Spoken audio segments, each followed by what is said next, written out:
따스함으로 보듬어가리. 주님 우리 안에 함께 하시니 형제자매의 기쁨과 슬픔 느끼네. 내 안에 있는 주님 모습 보네. 그분 기뻐하시네.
슬픔 느끼네. 내 안에 있는 주님 모습 보네. 그분 기뻐하시네.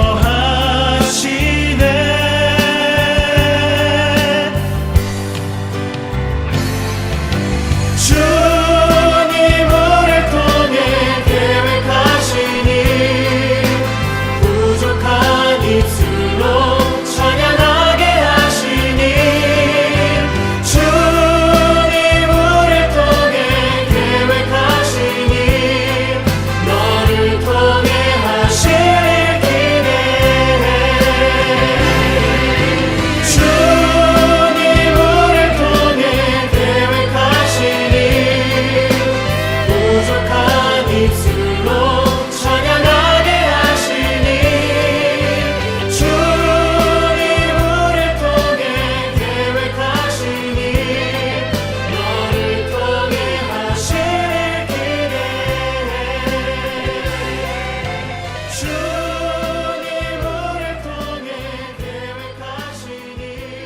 함께 묵상할 말씀은 로마서 16장 1절로 10절 말씀입니다. 1절. 내가 겐그리아 교회의 일꾼으로 있는 우리 자매 베베를 너희에게 추천하노니 너희는 주 안에서 성도들의 합당한 예절로 그를 영접하고 무엇이든지 그에게 소용되는 바를 도와줄지니 이는 그가 여러 사람과 나의 보호자가 되었음이라. 너희는 그리스도 예수 안에서 나의 동역자들인 브리스가와 아굴라에게 문안하라.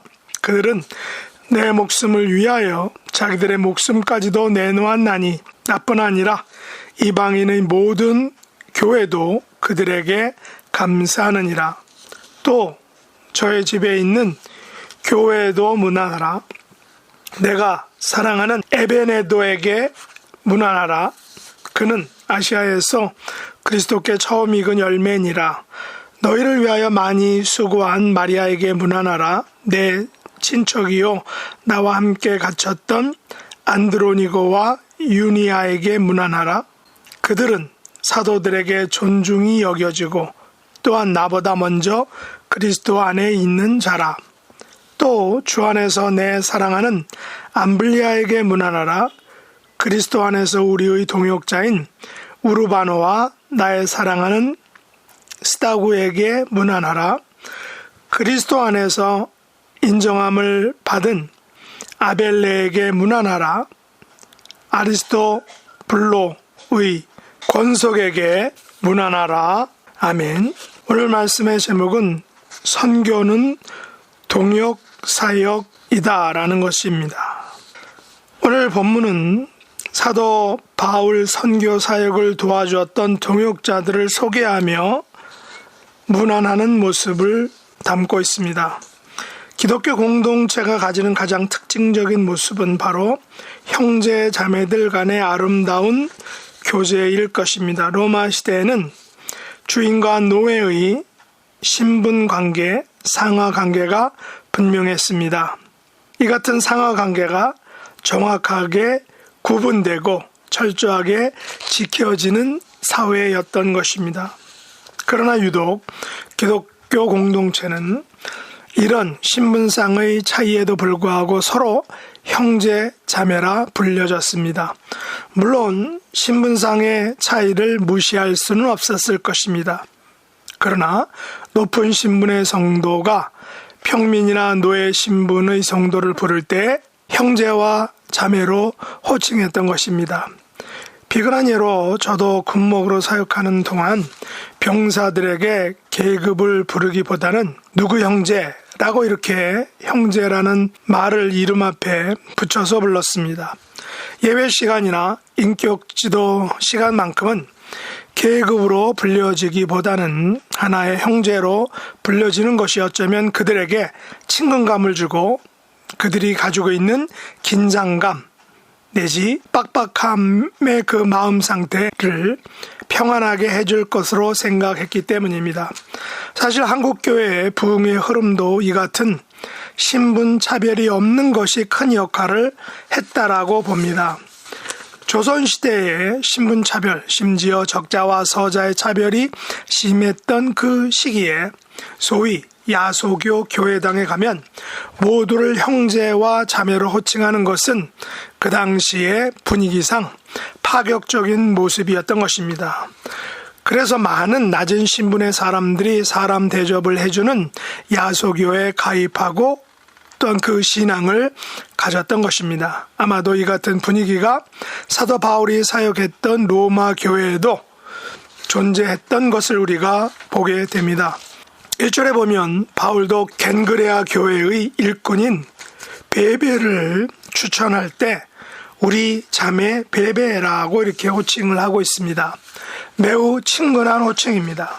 이 베베 자매는 아마도 바울의 편지인 로마서를 로마 교회에 전해준 사람일 것으로 학자들은 보고 있습니다. 베베는 바울의 로마서를 가지고 로마 교회 성도들을 만나게 되는 것입니다. 그래서 바울은 주 안에서 성도들의 합당한 예절로 베베 자매를 영접하라라고 권면하고 있습니다.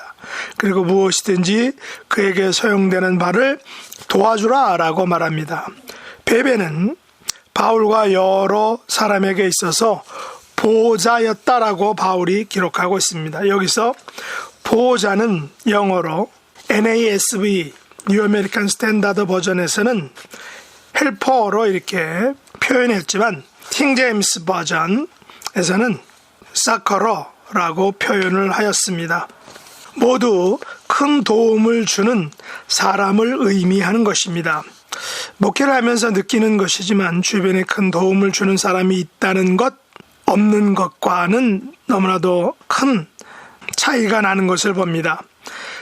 주변에서 큰 도움을 주는 사람이 있는 것은 목회에 있어서 큰 위로가 되는 것입니다. 우리 교회 형편에서는 원로 목사님께서 큰 도움이 되어주시는 것을 매우 감사하게 생각합니다. 더 나아가서 일반 성도님들 중에서도 목회와 교회에 큰 힘과 도움이 되어주실 분이 있으면 얼마나 기쁠까 하는 그런 생각을 해봅니다. 우리 각자는 가정과 직장과 교회 그리고 사회 속에서 베베와 같은 보호자, 헬퍼, 사커러가 꼭 필요하기에 우리 자신부터 이런 도움이 되는 큰 도움을 주는 사람이 되어야 할 것입니다. 바울에게 또 다른 동역자는 브리스가와 아굴라였습니다. 바울에 의하면 이들은 바울의 목숨을 위하여 자기들의 목숨까지도 내놓았다라고 말합니다.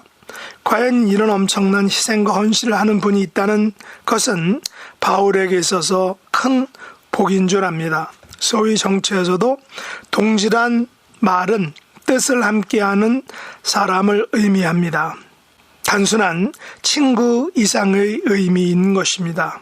바울은 이들이 자신의 목숨까지도 바울을 위해서 내놓을 수 있는 그런 동지다라고 이렇게 말했습니다. 바울은 선교사에게 있어서 이 브리스가와 아굴라와 같은 그런 목숨까지 내놓은 그런 동지가 있다는 것에 있어 바울은 너무나도 감사를 하고 있는 것을 우리가 보게 됩니다.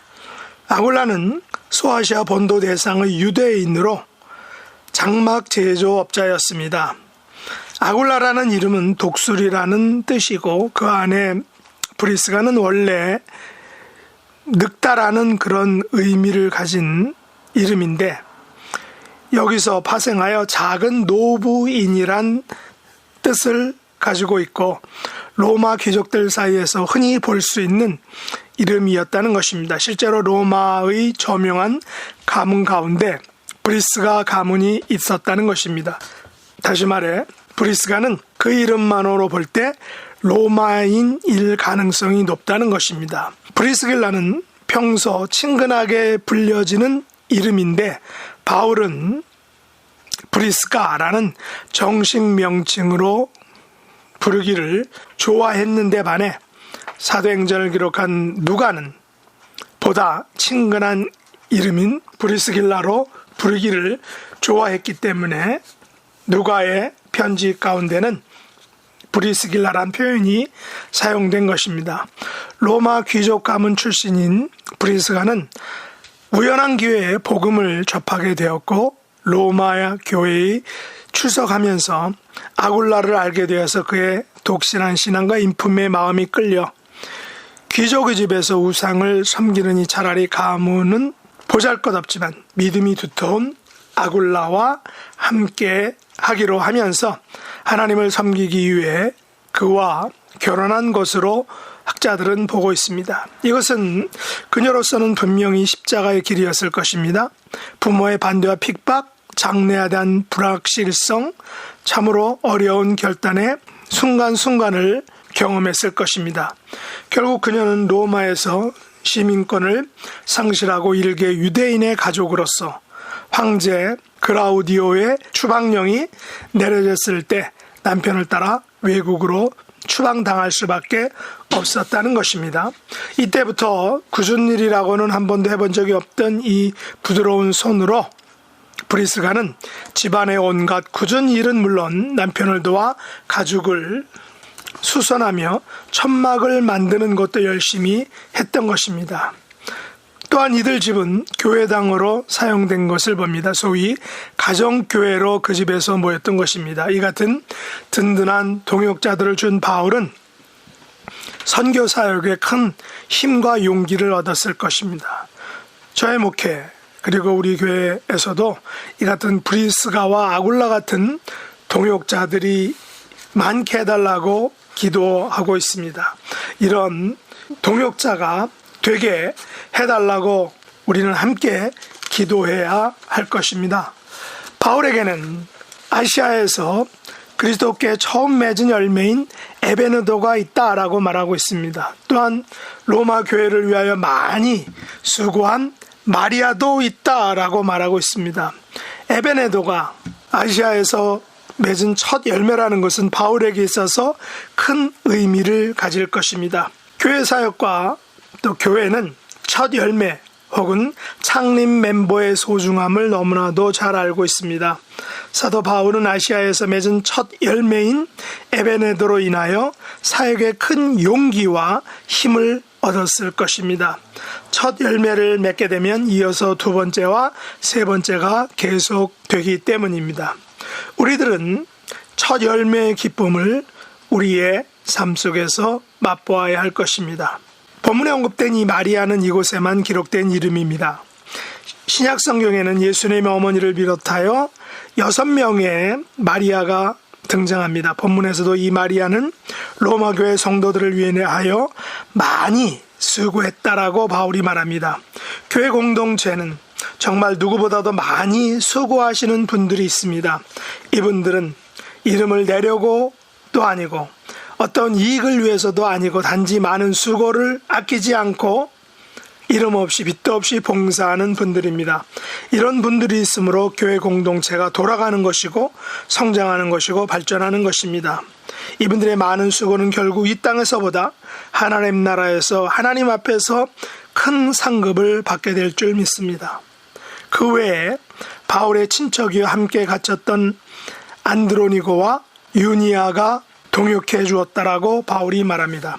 이들은 바울보다 오랜 믿음의 연륜을 가진 가장 힘이 되어준 사람들일 것입니다. 이민교회들이 친척들이 핵심이 되는 것을 종종 보게 됩니다. 물론 이것이 처음에는 힘이 되겠지만 반면에 소위 텃세를 부리고 텃세로 나타나게 되면 그 교회에 있는 공동체에 있는 친척들이 또 다른 의미의 부흥에 걸림돌이 되는 것을 보기도 합니다. 그러나 이들은 바울의 사역을 가족의 입장에서 잘 도와주었다라고 바울이 말합니다. 사도들에게 존중이 여길 정도의 신앙인격과 연륜을 가진 정말 소중한 친척 동역자들인 것을 우리가 알 수 있습니다. 그 외에 암블리아와 우르바노와 스타구 그리고 아벨레는 모두 로마 제국 내의 종의 이름들이라는 것을 알 수 있습니다. 이들 종들은 비록 신분이 낮은 사람들이지만 믿음에 있어서는 결코 낮은 신분이 아닌 온전한 믿음의 성도, 베테랑 성도였던 것입니다. 열심히 사도 바울의 사역과 로마 교회를 섬기고 도와주었을 것입니다. 심지어 헤롯 대왕의 손자이자 헤롯 아그리파 1세의 형제인 아리스토블로는 가족적으로 바울과 교회를 섬겼습니다. 가족 전체가 바울의 선교사역을 도와준 것입니다. 바울이 전한 복음은 나라와 신분과 남녀노소를 떠나서 사람들에게 빛과 소금의 역할을 감당하였습니다. 바울의 복음은 신분을 넘어서 남녀를 넘어서 그리스도의 복음이 개인과 가정과 사회를 변화시키는 복음이었던 것입니다. 이 복음을 위해 바울 주변에는 그의 사역과 교회 공동체를 돕는 많은 섬기는 분들이 있었던 것입니다. 이것은 목회에 있어서 매우 부러운 모습이죠. 참 교회다운 모습입니다. 교회 공동체는 무난하는 공동체입니다. 예수 그리스도 안에서 신분과 빈부와 남녀노소의 차이를 따지지 않고 함께 형제라 자매라 호칭하면서 이루어진 믿음의 공동체, 선교 공동체, 그리고 복음으로 하나된 공동체라는 것입니다. 우리는 이 공동체 일원으로서 함께 동역함으로 아름다운 하나님의 나라를 이 땅에서 이루어야 할 것입니다. 이런 사역을 잘 감당하시는 저와 여러분 될 수 있기를 예수님의 이름으로 축복합니다. 기도하겠습니다. 하나님 아버지, 신분과 빈부와 남녀노소를 떠나서 그리스도 안에서 복음으로 하나된 복음 공동체로 저희들을 불러주심을 감사합니다. 함께 사역하는 동역자들임을 알고 서로 돕고 힘을 합하여 하나님 나라를 위해 봉사할 수 있게 하여 주시기를 원합니다. 예수님의 이름으로 간절히 기도드립니다. 아멘.